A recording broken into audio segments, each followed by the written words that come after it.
Assalamualaikum warahmatullahi wabarakatuh. Perkenalkan, nama saya Muhammad Rana Ditihawari dari Prodi THP. Kali ini saya akan membahas materi biokimia hasil perikanan, yang mana ada 5 materi. Yang pertama yaitu saya akan membahas asam amino dan peptida.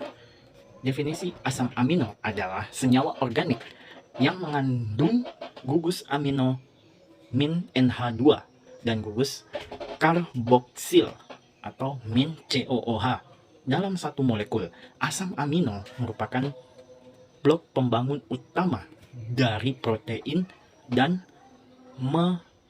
memainkan peran paling penting dalam berbagai proses metabolisme.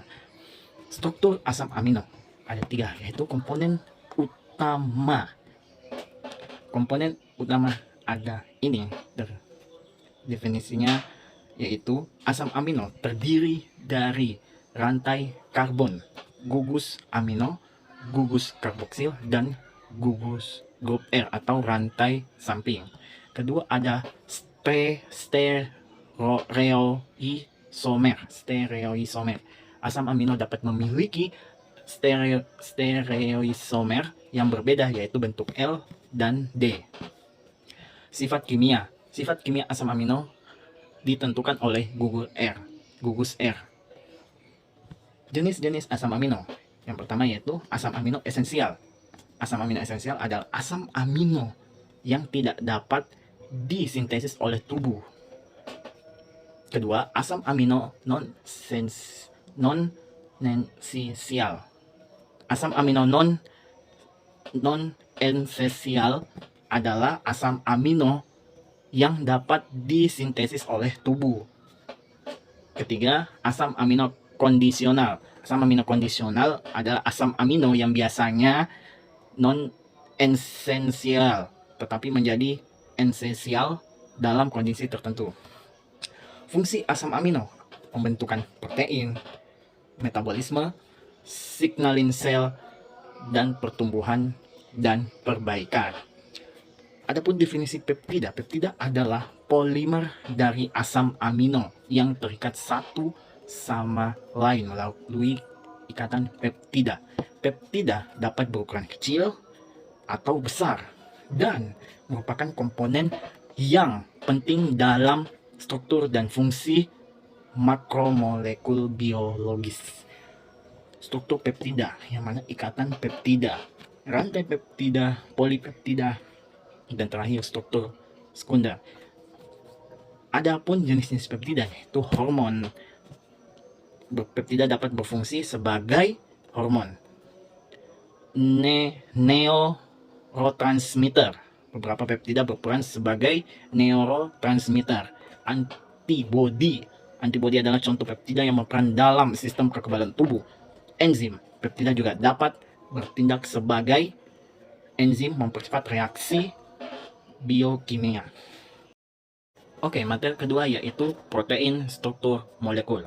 Protein adalah zat yang mengandung nitrogen yang dibentuk oleh asam amino. Mereka berfungsi sebagai komponen struktural utama otot dan jaringan lain dalam tubuh. Selain itu, mereka digunakan untuk memproduksi hormon enzim dan hemoglobin. Dua jenis protein ikan. Yang pertama, protein sarkoplasmik. Protein ini mengandung bermacam-macam protein yang larut dalam air yang disebut myogen. Protein ini terdiri dari albumin dan myoalbumin. Kedua yaitu protein myofibril. Di dalam sel organisme, protein ini berperan untuk bergerak seperti aktin dan myosin. Protein dalam ikan. Pertama itu protein dalam ikan. Ikan merupakan sumber protein hewani yang berasal dari perairan. Protein ikan memberi kontribusi besar dalam kelompok sumber protein hewani, yaitu sekitar 57,2%. Peran penting perikanan. Dengan kandungan protein yang tinggi, ikan menjadi pilihan sumber protein yang lebih baik dibandingkan daging. Ikan mengandung protein sebagai sumber energi yang utama. Protein sangat penting diperlukan oleh tubuh kita, baik untuk pertumbuhan maupun untuk menghasilkan tenaga, yaitu protein ikan. Jenis dan umur ikan menentukan jumlah kebutuhan protein.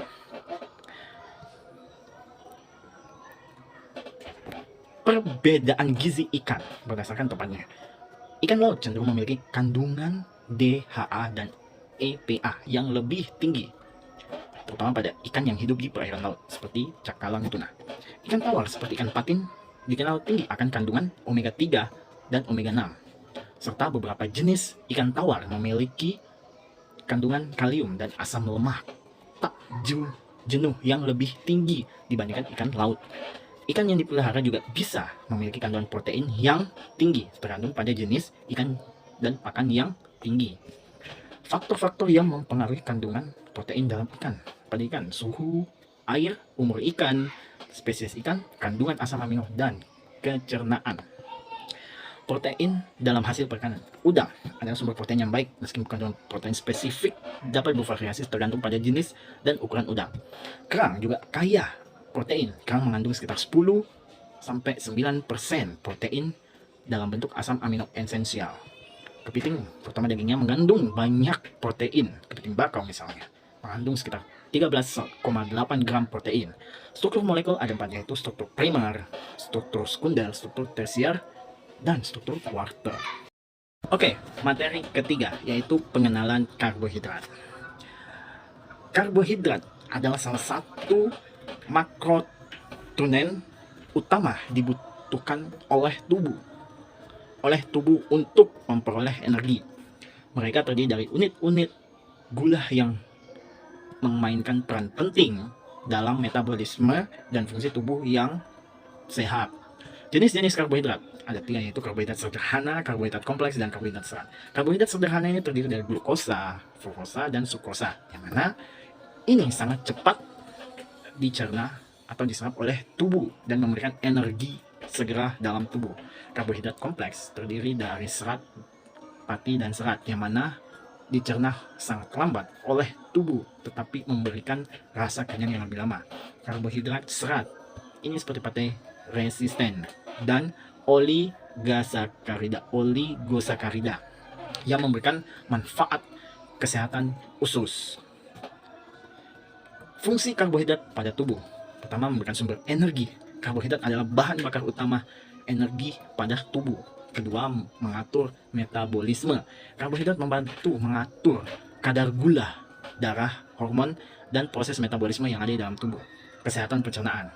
Karbohidrat serat membantu memelihara kesehatan usus dan mencegah sembelit. Fungsi otak. Glukosa dan karbonhidrat adalah sumber utama energi untuk aktivitas otak. Itu sumber karbohidrat yang sehat seperti padi-padian, beras, roti gandum, dan sereal. Umbi-umbian yaitu ubi kayu, ubi jalar, dan singkong. Kacang-kacangan seperti kacang tanah, kacang mente, kedelai, buah-buahan, pisang, pepaya, dan mangga. Kemudian karbohidrat harian, yaitu karbohidrat yang dibutuhkan oleh tubuh, yaitu 45-65%. Itu total harian untuk dicerna oleh tubuh kita. Adapun untuk orang dewasa yaitu 130 gram, dan sesuaikan berdasarkan jenis kelamin, usia, dan aktivitas yang dilakukan setiap hari untuk memenuhi kebutuhan karbohidrat di dalam tubuh. Karbohidrat dan kesehatan jantung. Karbohidrat serat membantu menurunkan kolesterol jahat dan meningkatkan kolesterol baik. Karbohidrat sederhana jika dikonsumsi terlalu banyak dapat menyebabkan risiko penyakit jantung. Karbohidrat kompleks membantu mengontrol kadar gula darah dan menjaga kesehatan jantung. Materi keempat yaitu lipid dan pangan perikanan. Definisi lipid. Lipid adalah kelompok senyawa organik yang tidak larut dalam air, termasuk lemak, minyak, sterol, dan fosfolipid. Fungsi lipid. Lipid berfungsi sebagai sumber energi, mempertahankan struktur sel, dan memberikan rasa gurih pada produk perikanan. Peran penting dari lipid. Lipid memainkan peran kunci dalam kualitas, stabilitas, dan nilai gizi produk perikanan. Jenis-jenis lipid. Jenis lipid terbagi ada 3, yaitu lemak jenuh, umumnya berasal dari hewan seperti daging, produk susu. Lemak tak jenuh umumnya berasal dari tumbuhan seperti minyak sayur.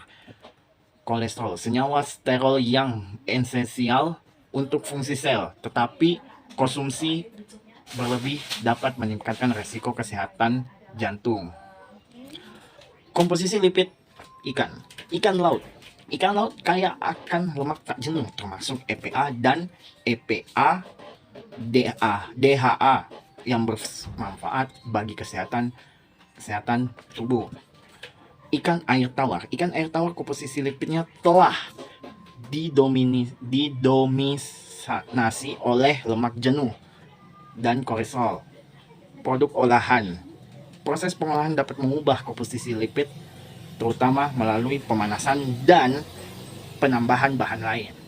Faktor yang mempengaruhi lipid. Spesies jenis ikan dapat berbeda-beda dalam lipid ikan tersebut. Habitat dan musim, lingkungan perairan dan musim dapat mempengaruhi metabolisme lipid ikan. Pakan dan nutrisi. Komposisi pakan ikan tercermin pada kandungan lipid tubuhnya. Dan metode pengolahan seperti penggorengan dapat mengubah profil lipid. Manfaat lipid bagi kesehatan jantung, fungsi otak, kesehatan mata, dan sistem kekebalan tubuh. Analisis kandungan lipid. Ekstraksi memisahkan lipid dari komponen lain menggunakan pelarut. Fraksinasi memisahkan lipid dalam komponen-komponen berdasarkan sifat fisiokimia. Identifikasi menganalisis jenis dan kualitas hasil lipid menggunakan teknik kromatografi dan spektroskopi. Strategi meningkatkan kualitas lipid, manipulasi pangan, optimasi proses, fortifikasi produk, dan edukasi konsumen. Materi kelima yang terakhir yaitu kinetika enzim dan katalis pangan pada perikanan. Apa itu enzim? Enzim adalah biomolekul berupa protein yang berfungsi sebagai katalis dalam reaksi kimia organik. Fungsinya sebagai biokatalisator, mempercepat proses reaksi tanpa mengalami perubahan pada dirinya sendiri. Enzim dalam pangan perikanan. Protase mengurangi protein menjadi peptida dan asam amino. Lipase memecah lemak menjadi asam lemak dan gliserol. Penting dalam mengontrol kualitas lemak dan rasa produk ikan. Amilase menguraikan pati menjadi gula sederhana, digunakan dalam berbagai jenis proses fermentasi. Katalis dalam pangan perikanan. Katalis adalah zat yang mempercepat laju reaksi kimia tanpa ikut bereaksi secara permanen. Dalam pangan perikanan, katalis sering digunakan untuk mempercepat proses pengolahan. Peran katalis biologis dalam metode biologis, seperti enzim yang spesifik terhadap substrat tertentu dan bekerja pada kondisi lingkungan yang relatif lembut (suhu dan pH tertentu). Katalis dalam dunia kimia dapat digunakan dalam proses seperti pengasapan atau pengasaman untuk mengawetkan ikan. Keamanan dan kualitas. Kontrol aktivitas enzim. Penting untuk mengontrol aktivitas enzim selama penyimpanan dan pengolahan untuk mencegah degradasi kualitas seperti ketengikan akibat aktivitas lipase. Kedua, menggunakan katalis yang tepat. Memilih katalis yang sesuai untuk proses tertentu sangat penting untuk memastikan keamanan pangan dan kualitas produk akhir.